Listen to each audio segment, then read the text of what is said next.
Bom dia, sétimo A, e boa tarde para o sétimo B, o sétimo C, o sétimo D e o sétimo E. Esse vídeo é para todos vocês, então eu já estou aproveitando. Nós vamos ver hoje, como é o primeiro dia, um gênero textual novo, e esse gênero é bastante legal e simples, relativamente, que é a crônica. Logo você nota pela imagem aqui que vai ser um gênero bem divertido, porque o texto vai te abraçar com toda certeza. Mas vamos lá então para o conceito de crônica. E o conceito de crônica é o seguinte: olha só, em resumo, a crônica ela pode ser entendida como um retrato, olha que legal, verbal particular dos acontecimentos urbanos, e embora ela não seja uma regra, a crônica ela relata de forma diferenciada as ocorrências do dia a dia, seja de forma artística, seja em um tom crítico, ou seja, pode haver criticidade também, ou como na maioria das vezes vocês vão encontrar com bastante humor. Então, esse aqui é o conceito de crônica, tá? Se você quiser anotar aí, pause o vídeo e anote, porque é bem legal. Vamos então às características da crônica, olha só. Não são muitas, porque como eu te disse, é um gênero até que um tanto quanto simples, mas você vai perceber que as características delas são bem pontuais. A primeira característica que você deve notar é essa aqui, ó, que a crônica ela é um gênero narrativo. Para você que não se lembra o que é uma narração, olha só o que é uma narração. É a exposição de um acontecimento ou de uma série de acontecimentos mais ou menos encadeados, reais ou imaginários. Então aqui você já nota que a crônica ela abre uma porta para a imaginação. E mais um ponto a ser destacado, essa narração da crônica ela pode acontecer tanto por palavras quanto pela utilização de imagens. Então você não precisa estar preso só às palavras, ao texto. Você pode utilizar imagens também. Note que ela é uma narração curta, não é nada gigantesco. Apesar de que você vai encontrar sim umas crônicas um pouquinho grandes, mas não é nesse nosso foco aqui. Segundo ponto que é ser destacado é que a crônica ela descreve fatos da vida cotidiana. Em sua maioria você vai ver crônicas sobre assuntos comuns, sobre assuntos corriqueiros, sobre assuntos cotidianos, assuntos do dia a dia. Terceiro ponto a ser destacado aqui é que a crônica ela pode ter, geralmente ela terá um caráter humorístico, o que não impede também de você encontrar crônicas críticas ou crônicas satíricas ou de caráter irônico, dá na mesma, sabe?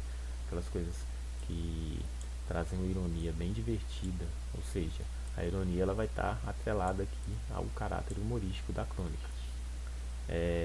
Quarto ponto a ser destacado aqui é que a crônica ela possui personagens comuns.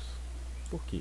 Por ela ser do cotidiano, os personagens dela, muitas vezes nem vai haver personagens, mas quando houver, vão ser personagens comuns, como eu, você, o vizinho, o porteiro, enfim. O quinto ponto a ser destacado aqui é que a crônica ela segue um tempo cronológico. Para você que não se lembra o que é tempo cronológico, eu repito uma vez mais. O tempo cronológico é aquele tempo que as ações acontecem de forma encadeada. Nasce, cresce, vive, morre. 1 hora, 2 horas, 3 horas, 4 horas. Você não pode na sua história começar a contar um acontecimento no presente e de repente ir lá para o futuro e depois voltar para o passado. Não, as ações elas acontecem de forma cronológica. Acontece 1 hora, 2 horas e assim por diante. O sexto ponto aqui é que a crônica ela tem bastante o uso da oralidade na escrita, ou seja, ela usa muito o coloquialismo. Para você que não se lembra o que é linguagem coloquial, eu já coloquei aqui para você se lembrar e talvez até anotar aí. Olha só, a linguagem coloquial, acompanha comigo, é o mesmo que a linguagem informal. É a linguagem que você usa no dia a dia. Ela não exige tanta atenção da gramática. Ela pode ser fluida. Ela é a linguagem que você usa para se comunicar oralmente. Não é que você vai escrever abreviado, vai escrever errado, mas escreva de uma forma mais simples e que as pessoas entendam mais claramente. Assim como o sétimo ponto aqui destaca, olha só, uma linguagem simples, tá?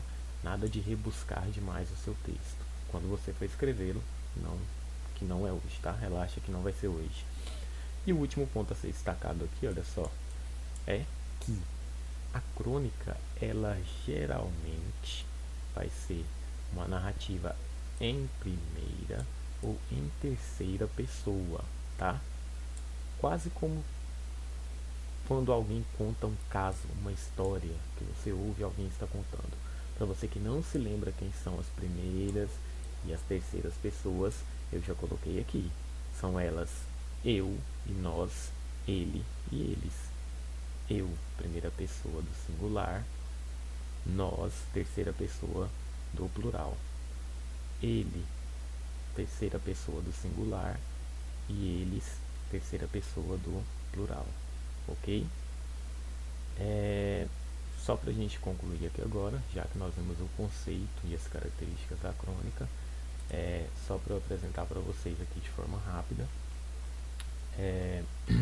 alguns dos principais escritores, tá? Alguns dos principais cronistas brasileiros. Nós temos o Machado de Assis, que é bastante conhecido, o Carlos Drummond de Andrade, o Rubem Braga e talvez o principal deles, o Luiz Fernando Veríssimo, tá? Você vai encontrar muito Luiz Fernando Veríssimo em provas, somente quando você ficar maior, for fazer provas, Enem, etc. Você vai encontrar muito texto do Luiz Fernando Veríssimo. Aqui um exemplo de crônica, justamente do Luiz Fernando Veríssimo. Como ela é pequena, como eu disse para você, eu vou fazer a leitura dela rápido e note que ela não tem só a linguagem escrita, como ela também tem o uso da imagem aqui. E o título dela é Pai Não Entende Nada. E ele começa já com a fala. Um biquíni novo? É, pai. Você comprou um no ano passado. Aí ela responde: Não serve mais, pai. Eu cresci. Como não serve? No ano passado você tinha 14 anos. Este ano você tem 15. Não cresceu tanto assim. Não serve, pai. Está bem, está bem. Toma o dinheiro. Compra um biquíni maior. Maior não, pai. Menor. Aquele pai também não entendia nada. Uma crônica do Luiz Fernando Veríssimo. Você nota aí que há um certo humor na crônica, de certa forma também um pouco de crítica ao fato de os biquínis terem, né, diminuído ao invés de terem, né, aumentado. Então é uma crônica bastante legal, e note como ele usa as falas das pessoas. Não existe palavra, você não vai encontrar palavras rebuscadas no texto. É um texto simples, um texto cotidiano, um texto sobre um assunto comum, assim como a crônica deve ser. Mas relaxe, você não vai escrever crônica agora. Agora, o que você vai fazer para mim? Você vai abrir o anexo 1 aí e vai encontrar essa atividade aqui. As instruções dela estão bem específicas, tá bem? E você vai resolvê-las aí para mim. Quaisquer dúvidas eu estou à disposição. Um abraço e até mais.